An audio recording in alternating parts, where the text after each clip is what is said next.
अस्सलाम वालेकुम मेरे प्यारे दोस्तों, सबको ईद मुबारक हो। कैसे हो सब लोग। मेरी तरफ से बहुत बहुत ईद मुबारक आप लोगों के लिए। खुश रहो, आबाद रहो। अल्लाह ताला आप लोगों को सबको खुश रखे, आबाद रहे। हमारे साथ रहो, हमारे साथ रहो, हमारे साथ रहो। कैसे हो? ठीक ठाक हो? खैरियत से हो? आज हमारा ईद का पहले दिन है मेरे। अल्हम्दुलिल्लाह आज तो इस दफ़ा तो मेरे ख्याल में सबका सबका एक साथ ईद आ रहा है। पाकिस्तान का, दुबई का, सऊदी का, ये सबका एक साथ ईद आ रहा है। हमारा तो वैसे भी दुबई के लोग का, हम लोग का तो आता था, लेकिन पाकिस्तान का भी बहुत खुशी की बात है कि पाकिस्तान का भी हमारे साथ ईद है। बहुत खुशी की बात है, हम बहुत खुश हैं कि हम लोग, हमारी फैमिली, हमारे दोस्त, हमारे रिश्तेदार, हमारे जो जितना दोस्त लोग हैं, सबका एक साथ ईद आया। बहुत खुशी की बात है, हम बहुत ईद मना रहे हैं, बहुत मज़ा आ रहा है। और कैसे हो? प्लीज़ हमारे चैनल को लाइक करो, सब्सक्राइब करो, दुआ में याद रखना।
वीडियो वीडियो वीडियो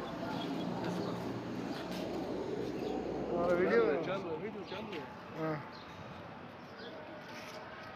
काफ़ी है।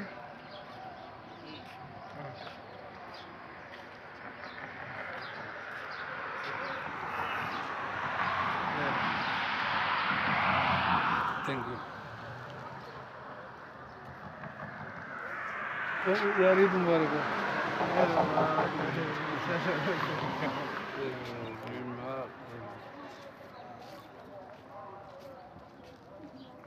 तो भूल गया यार।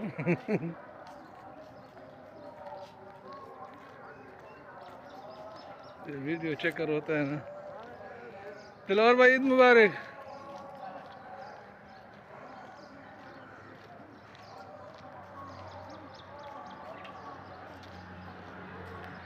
इस जाड़ बेचारे को भी लाएगा।